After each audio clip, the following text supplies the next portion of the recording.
about legislative changes every employer must know. So all of those things that are coming into place or have come into place recently.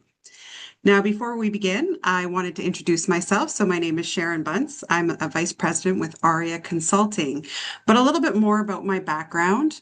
I have been in the HR space for almost 25 years, which sometimes when I say that out loud, shocks me a little bit. It seems like it's gone by in a blink of time. But over my 25 years, I started my career working in a variety of different industries, everything from manufacturing to hospitality to not-for-profit.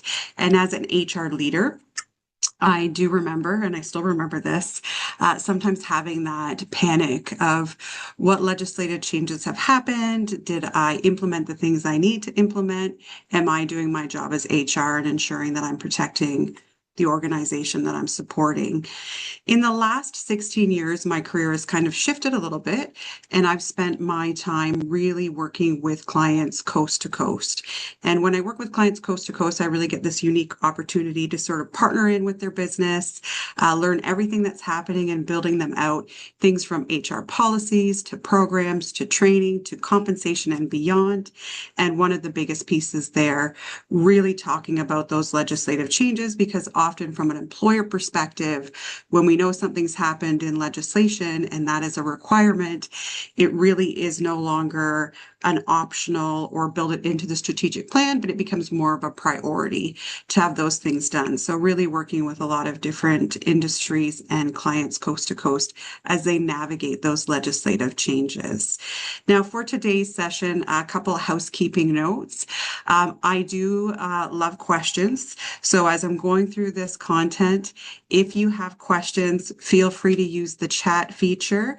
You'll see that Marissa's on the call with me, although you can't see her. I think she's gone off camera, but she is helping me out today. So she will be monitoring any chat questions that you have, everything from, hey, maybe I can't hear Sharon, to I have an interesting question about that legislation and how it may apply to me. So if you have those questions, please feel free to ask. And on that note, let's get started. So for today's session, what we're really going to do is talk about some of those key legislative changes that have happened recently. There have been in Ontario, we have seen a lot of legislative changes through Working for Workers Acts. So they have rolled out, and I think we are on Act 7 now. And when those acts come into play, they're actually quite interesting because they're quite large and they will look at various pieces of legislation. So what I mean by that is sometimes a Working for Workers Act will come out and it will have changes that those changes will impact employment standards. Or it will have changes and those changes are going to make impacts to occupational health and safety, or even the Highway Traffic Act, or even Ontario Immigration Acts. So this big bill comes before legislation that says, here are all the changes we want to make. Here are the reasons we want to make those changes. Oftentimes they will look for public opinion or business opinions before they go forward and review that bill. Once that bill receives that royal assent, it becomes part of legislation. So it's no longer a bill that's sitting there, but that bill now makes those changes to employment standards or occupational health and safety or the other ones that I mentioned. So for today, we're going to really focus on some of those core changes that are coming up just around the corner in January, but also some of the nuanced recent changes, just so we can refresh what's happened and what we can be doing as employers today. So some of the things we're going to talk about is minimum wage and wage compression, upcoming job posting rules, the requirement to talk about AI in hiring. What does that mean? What does it look like? The required employment information. But we're going to take it a step beyond that because I could sit here and I could read out for you all of the legislative changes, but you're all capable of finding those and looking at them yourself. What we're really going to do is talk about, okay, what are some of the employee questions that we may face as these things roll out, and how do I handle those, but also look at that opportunity to turn that compliance requirement into some more strategic impacts for the organization. So if I'm going to have to do work to become legislatively compliant, what else could I be doing that would really have a lasting impact for the organization? And I see we have a chat here, so I'm just going Oh, it's a chat for Marissa. So bear with me. I'm going to move right on. So let's talk a little bit about the minimum wage changes. So that actually happened at the beginning of this month. Minimum wage went up to 17.60 per hour. So those would be, if anyone's been doing a payroll, they probably looked at payroll to increase anyone that is at a minimum wage rate. But really what I wanted to talk about, what I found very fascinating and interesting, is how much minimum wage has changed in the last 5 years. So I went through and looked at those rates, and I think 5 years ago, minimum wage was $14. So that's quite a big jump, 14 to 17.60. It actually represents almost a 26% increase from where rates were 5 years ago to where they are today. I've put a little chart here. But what's interesting to me is if we were to take a step back and think about that 26% increase, and maybe even think about other roles that might not be entry positions, have they received a 26% increase? And I'm not necessarily suggesting that they should, but it often leads to those questions with minimum wage changes around what happens next. So I just moved forward my slide, but what we're going to do right now is I'm going to do a little bit of a poll. And on the poll question, I really want you to think about minimum wage when those changes have happened. Does your company also raise other wages? And I'll give you, 30 seconds or so to respond to that question. And thank you. I see everyone responding.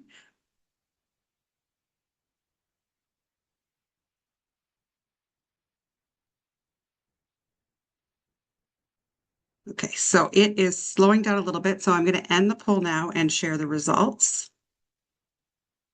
What is interesting about the results is that 56% said never. So the company never looks at other wages aside from that minimum wage rate. There was some that said rarely or occasionally, and a few that said always. So let's talk a little bit more about that minimum wage change. What happens when we see minimum wage continue to rise is it can create a situation called wage compression. So essentially what wage compression is it's when that entry level rate becomes that difference between that entry level and say mid-management or senior management becomes smaller and smaller and smaller. So all of a sudden where maybe there used to be, 40% difference, now it's 30, now it's 20, now it's 15. So as we get that wage compression, what can happen is it can lead to pay inequities. And as we know with Ontario, we have a requirement to meet that Pay Equity Act, and pay equity is required for any employer with 10 or more employees in Ontario. So the first concern is, have I created a gap or opened up pay inequities that I need to close through pay equity? But further to that, it can really lead to disengagement and tensions. So employees could become upset. It's not uncommon. I remember many a times as minimum wage raised, the first thing that would happen is employees would come with questions about, well, what does this mean for me? So further to sort of thinking about those employees' questions that you may be fielding or that managers and people leaders may be fielding in terms of, will my wage go up? What happens to me? The other piece that legislation is changing in January, and I've called it pay transparency. It's actually under the job postings requirement, but it is a little bit of pay transparency from an Ontario perspective. So as of January 1st, any publicly advertised job posting must also include the range of compensation. And so there's a couple nuances there. That range can't be a greater spread than 50,000. So the starting and end point of the range that gets posted, it can't be more than 50,000. But it needs to be posted on any publicly facing job. There is a few provisions to be mindful of. If you have fewer than 25 employees, it's not required. So when I say fewer than 25 employees, I mean at the time of hiring. So when you go to post that position, if you have 24 employees, you don't need to worry about the compensation. If you happen to have 26, you will have to post that compensation. So those employers that are living in that 20 to 30 range that have seasonal highs and lows, that'll be something to be mindful of when you're building out your recruitment practices, especially if you do a lot of seasonal recruitment. The other thing that this pay transparency compensation requirement doesn't apply to is if the position that you're hiring is paying over 200,000. So I know that's probably very rare, but in some senior exec positions, you might have compensation over 200,000. You're not required to post that range. It also doesn't apply if you are just putting a general help wanted sign up in your business. So I know a lot of retail establishments will or restaurants will put a help wanted sign out front. If you're doing that, you don't have to post that compensation range.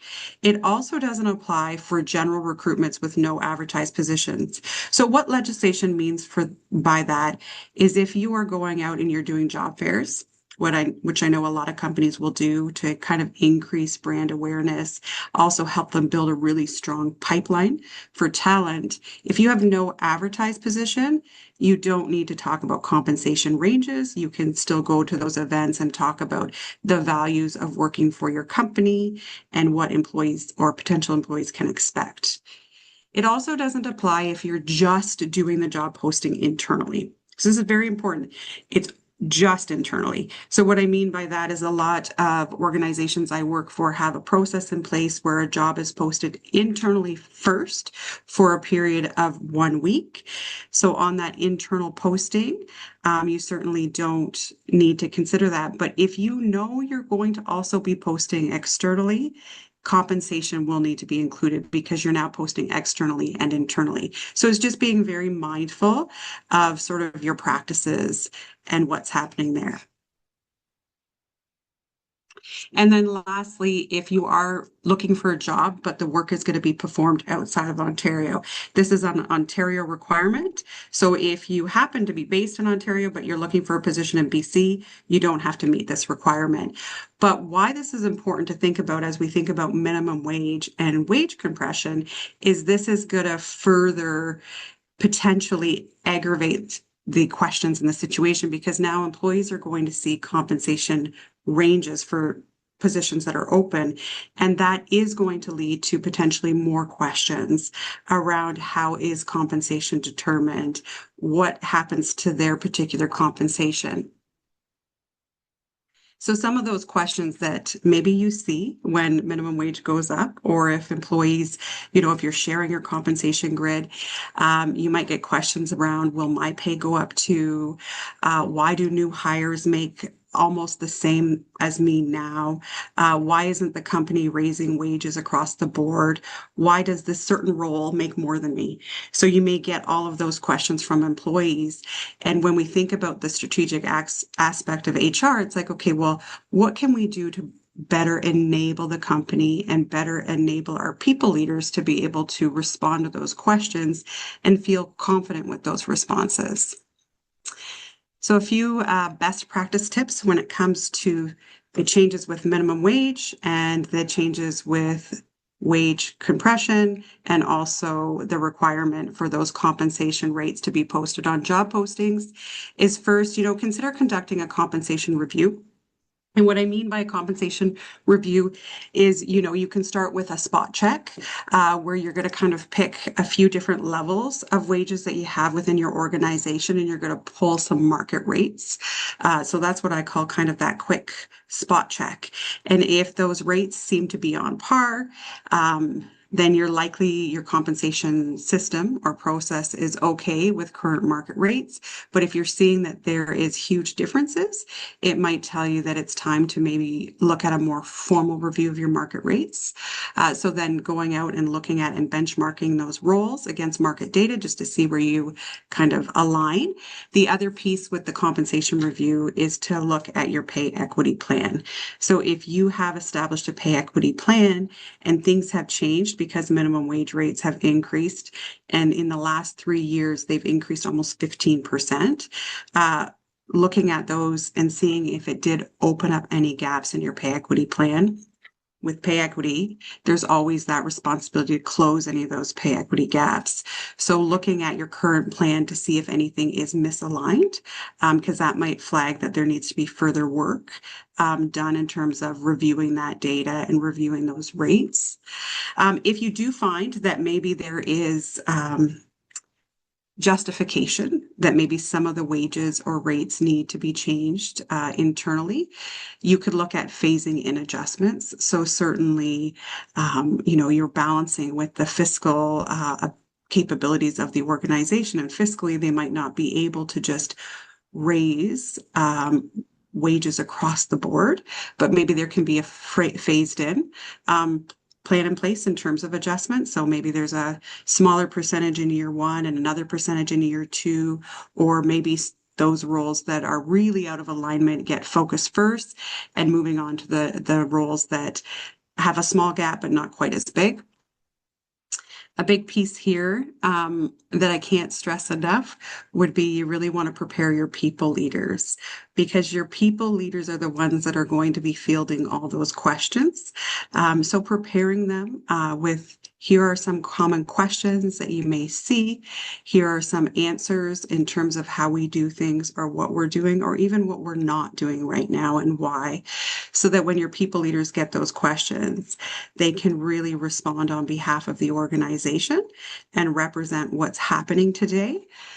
The other piece would be to monitor, right? Monitor things like your retention, your morale, and your turnover metrics, especially as these changes happen in January and just on the heels of minimum wage, pulling those stats maybe on a monthly basis to see if you're seeing any trends or changes that you need to be mindful of that would be important to act on sooner rather than later. Because we know turnover is very costly for an organization. It's costly in terms of the time it takes to find and replace, but it's also costly in terms of the organizational information that is lost when we have that turnover. The other best practice tip to consider is really use segmentation wisely. So what that means is, you know what, we might have rates or base rates across the board, and potentially as HR professionals or even business owners, we might not be able to change those rates. I mean, I've come from the not-for-profit world where it was the rate is the rate is the rate, and until you're next budget negotiation, it's just the rates you have. So you're pretty limited. I've also come from the world where the business was under salary freezes. So it didn't matter. Yes, it did matter if minimum wage increased, we would have to meet that. But for all other positions, the business was under a salary freeze. So then you're balancing that too. So then you look at what are some other things that we could do that is not necessarily about that wage rate. So looking for things like, do you provide skill premiums? Do you maybe look at years of service bonuses? Do you maybe look at other entitlements like vacation allotment or professional development or paid time off to see how you can really build out a structure that recognizes tenure or recognizes skill development and the ability for employees to maybe be able to provide support in more than one area for the organization. And then finally, it's really communicating with employees. When we can, I'm always of the believer to be transparent and communicate that message and be the one in control of the message. When we communicate first, we get to control out what information is shared across the organization. When we're silent, we get the situation where employees ask questions, people leaders don't really know the answer, so they kind of muddle through oftentimes, and then they come, and then we're kind of playing that catch up, where if we can create that message at the start and really control it, we're able to really put out there what we want employees to know about the organization. So a few little conversation tips to consider as you think about wage rates and questions you may see after minimum wage or even in January once compensation ranges are starting to be put onto job postings. Be honest about your current practices. Can't stress that enough. Even if you are in a situation like I talked about, the experience I had where minimum wage went up, but the whole company was on salary freezes. And I think I want to say 20, at least 20% of the staff came forward to ask, is my wage going to change? And so be honest if you can't and explain, what the company is prepared to do or when the company is prepared to do something. A few examples could be, saying we review to ensure internal equity, but that doesn't mean all pay will go up. Our individuals are placed on pay scales based on experience, skills, tenure, and performance, or even saying fiscally we can't adjust salary ranges, but we've committed to reviewing our total compensation package in the next fiscal year. So at least giving some information around what's happening so that you can start talking about it and controlling that message in a very proactive way for your organization. Now I see there's a few chat questions here. Oh, yes, perfect. I see that Marissa is helping to answer those questions. So perfect. I'm going to continue on from there. And yes, you will get a copy of you get a copy or a link to the webinar, the recorded webinar. And there is some key takeaways that I have later in the session that I'll talk about with everyone. So we were just talking about job postings, and we were talking about on those job postings needing to post that compensation range, but there's some additional requirements coming for January 1st related to job postings. In terms of January 1st, all publicly advertised job postings must also disclose if AI is used to screen, assess, or select applicants. It must also disclose if the posting is for an existing vacancy or not.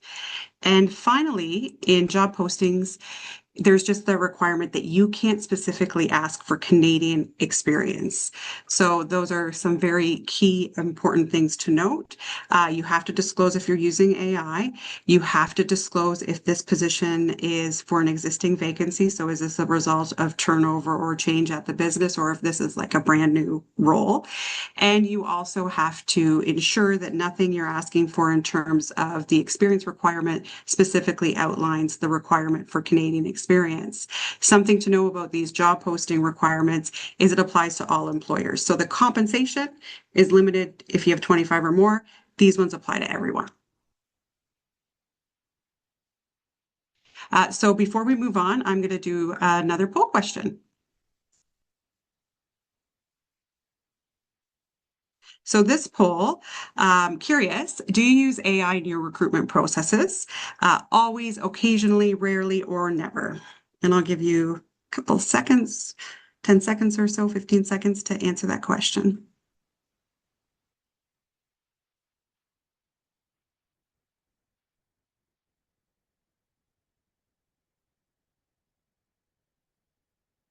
Okay, it looks like the majority have answered. So I'm going to end the poll and share the results. So what you're seeing here is 65% have said they never use AI in the recruitment process. And then we have a little bit of percentage from always to occasionally to rarely. So let's talk a little bit about AI in the recruitment process. Because we might think we're not using AI in our recruitment process, but we might actually be using AI. And what I mean by that is a lot of applicant tracking systems, or even Indeed, has a lot of AI integrations built into the platform. So kind of expanding our mind of thinking about what is AI in that recruitment process. So the official definition of artificial intelligence is really talking about a machine-based system that really looks at inputs in order to generate outputs. So whether those outputs are predictions or content or recommendation or decisions. So that machine-based system. So with a lot of applicant tracking systems, or even Indeed, we use things like booking interviews and phone screening, and AI might support us by showing the calendar and pre-booking that, or we may even turn on automated messaging. When someone applies, they get an automated message, thank you for your application, I'll review your resume shortly. Those are all AI tools that are implemented into the processes. Some of the things that we might see could be automated resume screening. So some companies will use that to say, this is what I'm looking for. As applicants come through, if they match this criteria, put them into sort of a pile for me to review. You may also see video interview analysis. So sometimes there's AI solutions or services where we'll really look at that video interview that's done and provide an analysis on that interview and the analysis on the answers provided, or even if that individual seems to fit with the predictive modeling of the company. You may see talent sourcing tools. So oftentimes we might post a role, and if anyone's used Indeed, you've probably seen this feature where you build out your job posting, you get it all ready, you press post, and then Indeed comes up with show us, confirm matches. Does this person match or this profile match? So that's a little bit of talent sourcing tools. And further, you can go on and use their like find and look and sort. So those are all things to be mindful of. And then there's the predictive analysis of potential fit. So some AI tools will look at what roles you currently have, what are the things that make sense, what are those employees that are top performers, and then apply that to potential candidates and applicants to kind of come up with that predictive analysis.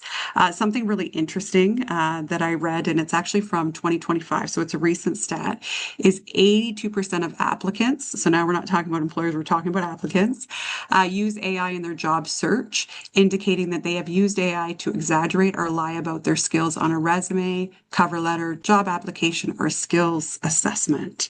So AI has changed our world in a lot of ways. It's changed, how we work at work. It's also changed and had a big impact on recruitment, both from the applicant perspective, but also from the employer perspective. So some of the questions that you might see, or common questions that you might see from candidates or applicants, or even internal employees if you have an internal posting, is what parts of the hiring process use AI. So this is if you have looked at your systems or you reviewed your systems and you determine that AI is part of recruitment. How do I know that the AI isn't biased? So this is a big one. If you are using AI to do predictive modeling, or even looking at, say, screening calls or video calls, AI might be set up with some key indicators on tonality or facial expressions that would equal sort of common behavioral expectations.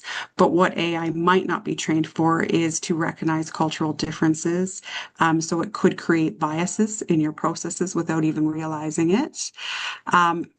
Individuals might ask, what data are you collecting about me? How is AI used to evaluate me? Can I opt out of AI processing? And does an algorithm decide who gets an interview? So when we think about those questions and we think about some best practice tips, first, I would say look at your current recruitment practices, especially next time you have a role available. Look at the tools you're using. If you're using Indeed, if you're using LinkedIn, if you're using an applicant tracking system, look at what tools are used to help you determine who you're going to interview and whether that's something that you need to disclose within the job posting, or even what tools are used within that interview process.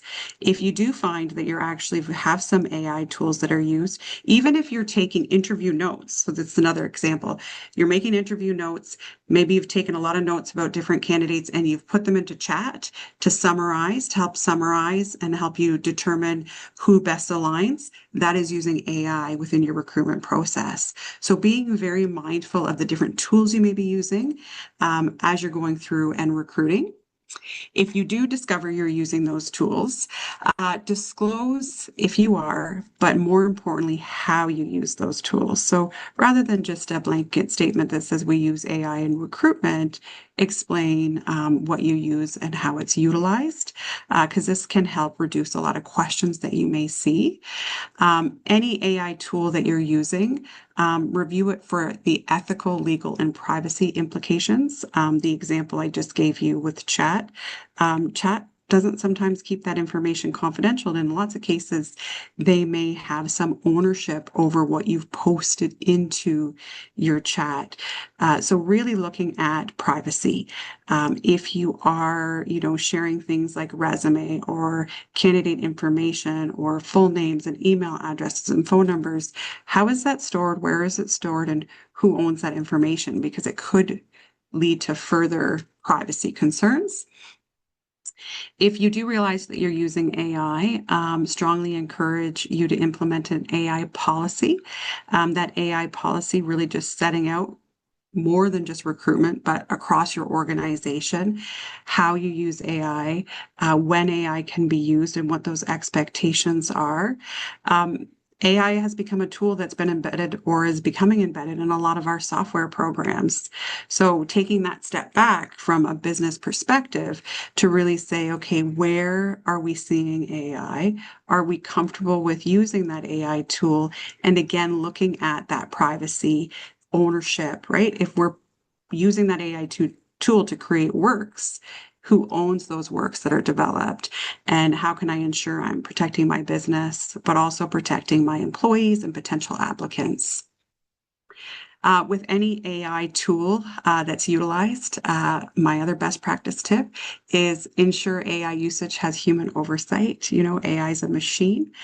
One of the most common things that I see from a recruitment perspective is businesses will use AI to help them basically do the first level of screening of applicants. So much like what I said before, where here's a list of my requirements for this role.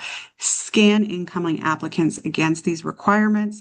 Those that meet, sort of move them here to this funnel, and that's the funnel that I will review. Those that don't meet get disqualified.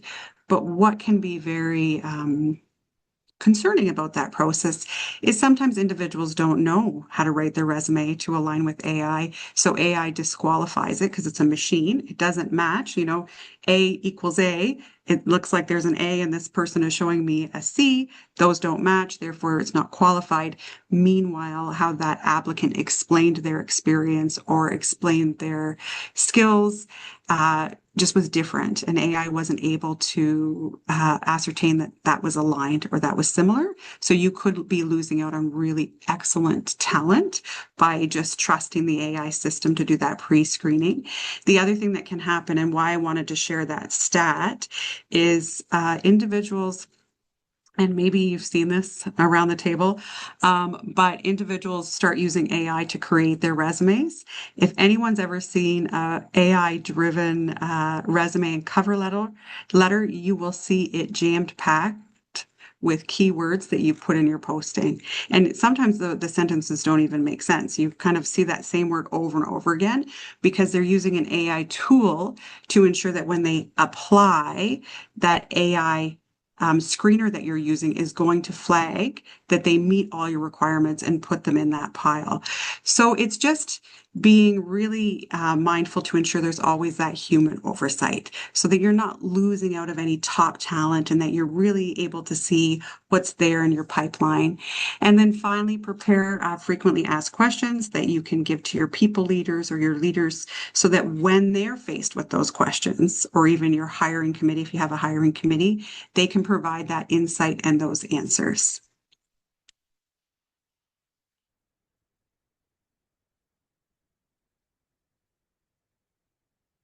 So another piece that came through that is an important one to know for January 1st is employers have a duty to inform applicants that they interviewed of the outcome. So what's really required? So what does this mean? It's the duty to inform. Within 45 days after the date of the last interview, you need to inform those that were interviewed of the outcome. And that outcome could be we haven't made a hiring decision yet. It's still in process. It could be we've moved forward with a different candidate, but making sure that communication happens within 45 days. That information can be provided in person, it can be done in writing, or you can be using technology to provide that feedback. Now, when legislation says interview, they did define what interview means. So, an interview, yes, it means it could be in person or virtually.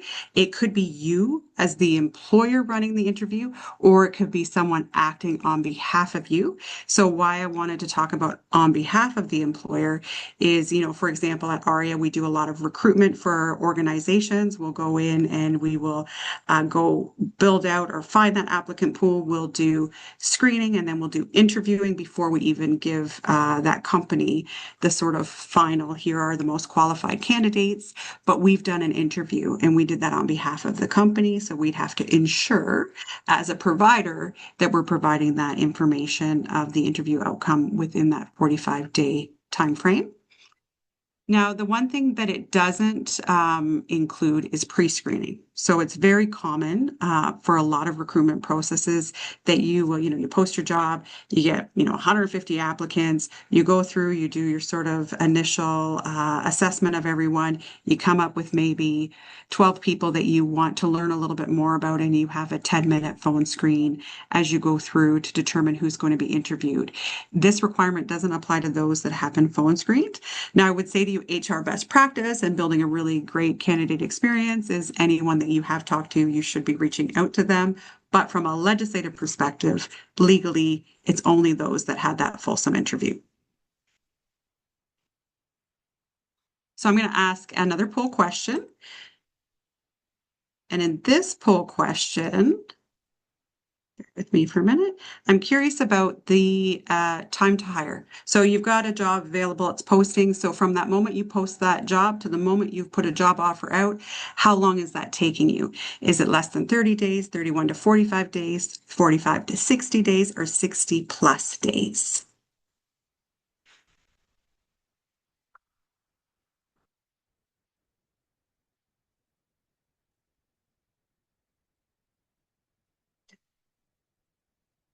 I still see a few more answering. Okay, I'm going to end the poll and share it now. So what we see here is the majority of the answers are between that 30 days to 45 days. Some companies and organizations taking 45 to 60 and some 60 plus. Now, of course, I think it always depends too on the role that you're looking for.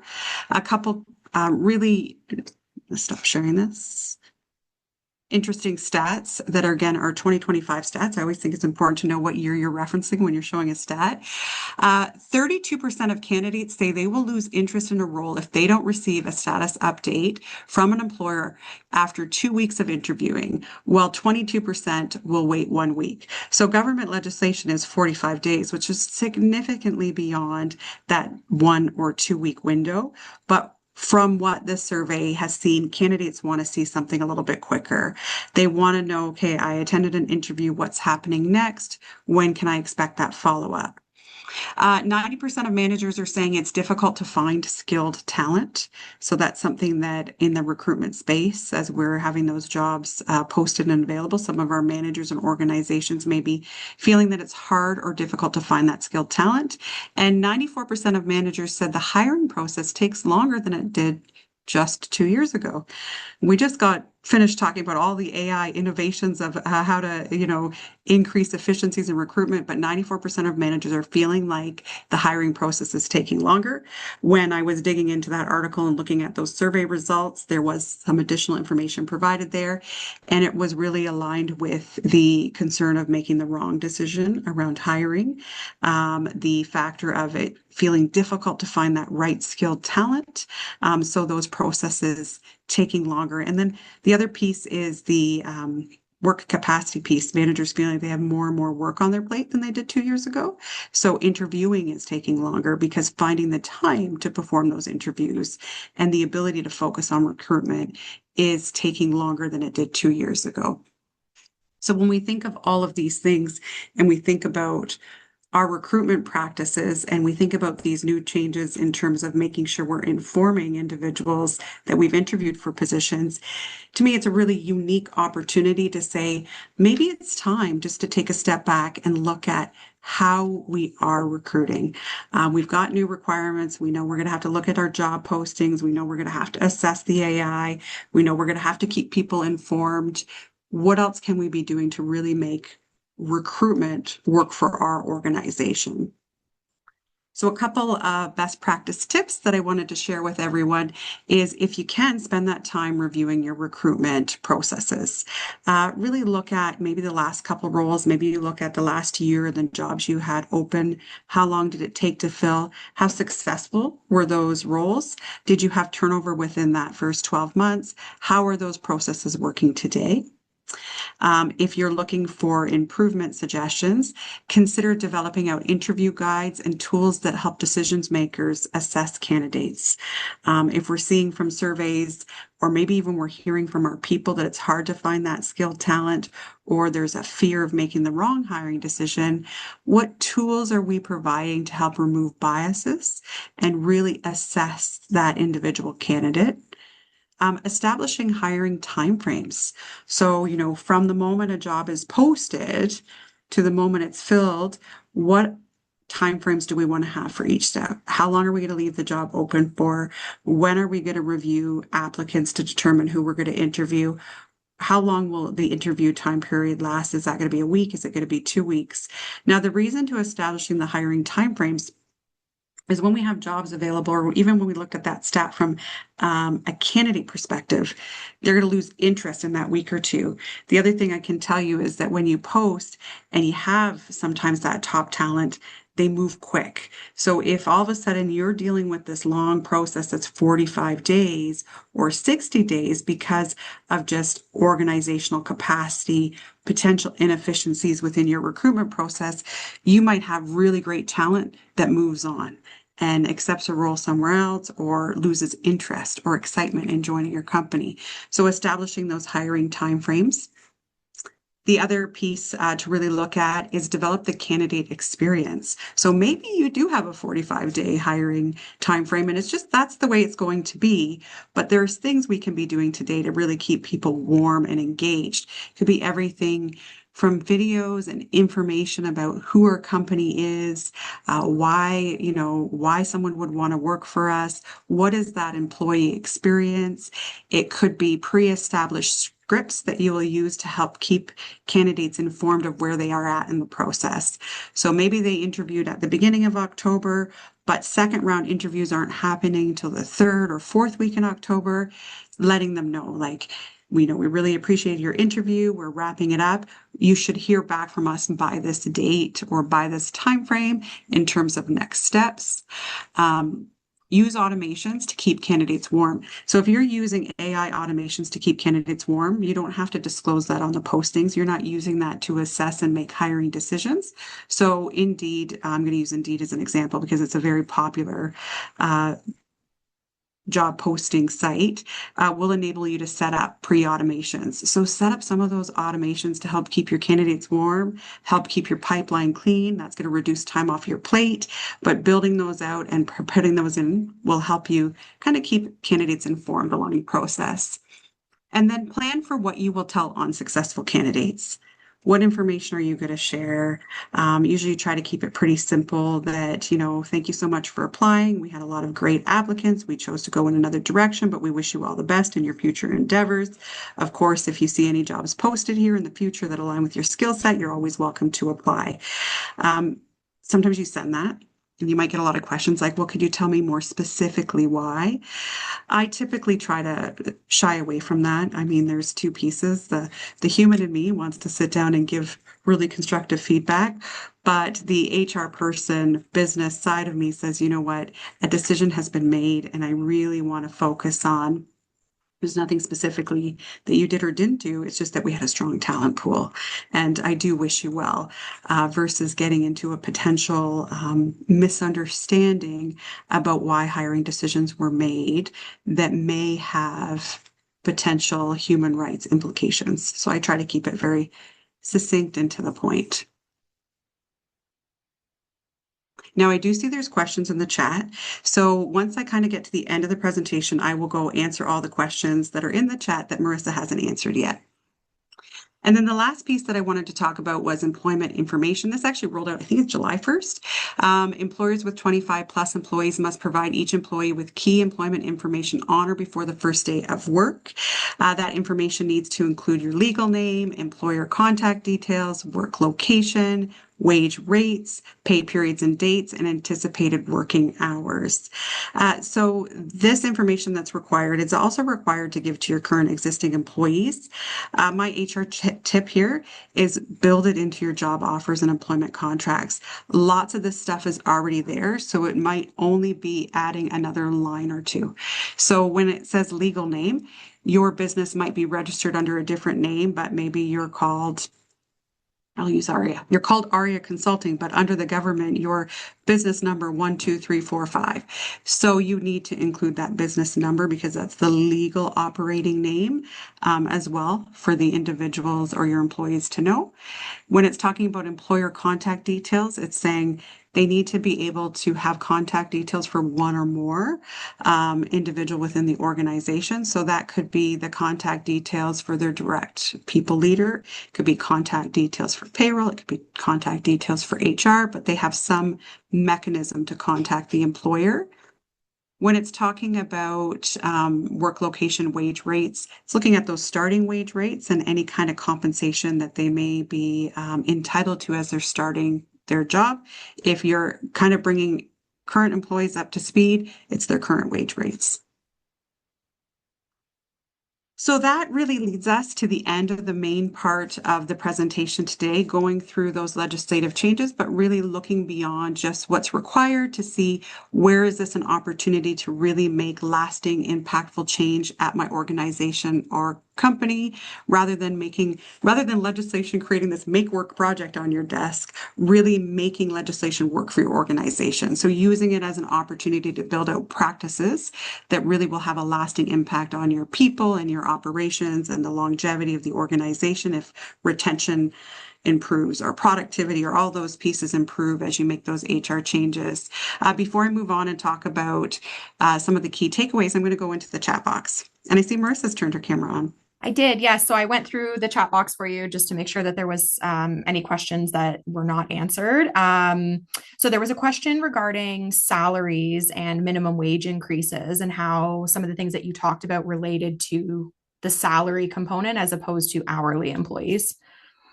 Oh, for sure. That's a great question. So when you're looking at minimum wage, it's an hourly rate. Salary is just a mechanism of how you pay somebody. So that salary is still going to boil down to an hourly rate. So if you have a salary of $40,000 per year, the employee's working 52 weeks in the year and they're working for 40 hours a week, it comes down to that hourly rate. And even that hourly minimum wage, you would then, if all of your positions are salary, so I'll use this as an example. If all of your positions are salary, you need to make sure that that minimum rate under that salary is achieving minimum wage or higher. So you'll want to factor in what are the regular hours of work for the salary position, 52 weeks a year. What does that look like for that hourly rate for all of those salary positions? Does that hourly rate meet or exceed minimum wage? And then why it becomes important if you do have hourly employees that have that minimum wage rate and they're making that $17 and change per hour, and you have an employees that would be, say, mid-tier managers, and maybe they're making 19 or 19.50. Well, now you're creating this wage compression, and soon those mid-tier managers or supervisors may start asking a lot of questions and like, well, why am I doing this job? There's so much more stress. I'm just going to go to hourly. I'm going to go to hourly and look for overtime. So it's really, that's where when we talk about salaries and we talk about minimum wage and we look at our wage compression, it's really kind of bringing every role down to what is that hourly rate and then where does that fall. And then one of the other questions was what happens in your organization if you don't have anybody that's currently working at minimum wage, either from an hourly or a salary standpoint? Well, I think that makes things easier because there really isn't anything that you need to look at from that minimum wage perspective. But what you may want to do is still do. So, if you remember, I talked about doing that quick snapshot and doing that checking in on your current wage or salary grids. You still might want to do that spot check because as minimum wage increases, it's going to change what market rates are for other key positions. So even though you have no employee and no position that's earning minimum wage, as that rate increases, those wages in the marketplace could be increasing. And then all of a sudden you could run into a situation where you have a posting and no one's applying, or you're not retaining people. They're coming in, they're leaving in 3 months. Like, what's happening? It's because you became out of alignment with what market rates are. So doing that spot check just every so often, just to make sure that your wage rates are still have the ability to attract and retain your talent. Any other questions that you saw in here, Marissa, or did I cover them all? No, you covered them all. Okay, wonderful. So let's talk about key takeaways. So in this session, I talked about a few different things. So some takeaways you're going to get after the session today. We will share the webinar recording. As well, you'll get a legislative updates checklist. This includes everything we talked about today and a few others that came up in the last year or so. So I always think it never hurts just to say, hey, refresher, these things happened. As well, we have two templates, employment information template and job posting template. This is just in some of the things we talked about, some of those practices that you might want to integrate. So thinking about what you want to put in those job offers or employment contracts, some of that detail there, or those job postings, how you might want to tackle AI in the recruitment process. And then finally, a little bit about ARIA and some of our available solutions. At ARIA, we have HR self-serve. That's sort of a do-it-yourself with confidence. It's for the independent problem solvers who really just want access to tools and resources. We have tools and resources that are designed to be fully legislatively compliant, but also support you from hiring to ending employment and everything in between. So everything from job evaluation tools to job postings to accommodations, employee handbooks, contracts. All of our contracts have been updated to ensure alignment with the changes within the employment information. We also have HR Assist, where maybe you're small and you don't have HR, but you think you need HR sometimes.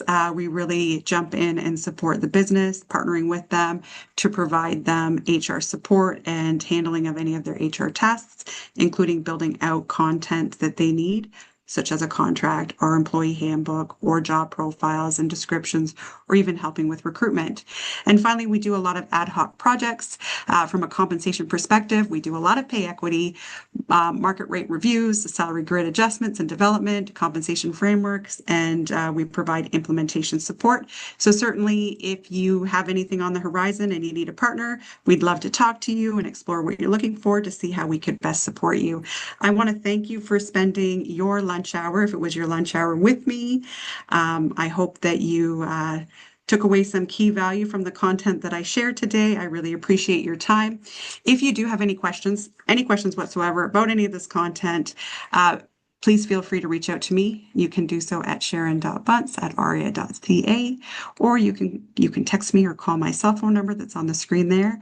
I've been in HR for 25 years, as I talked about, and I love chatting. All things people, all things HR. So certainly love to jump on the phone and just talk to you if you have any questions. And on that note, I am going to give you 6 minutes back in your day. So thank you again for joining me today.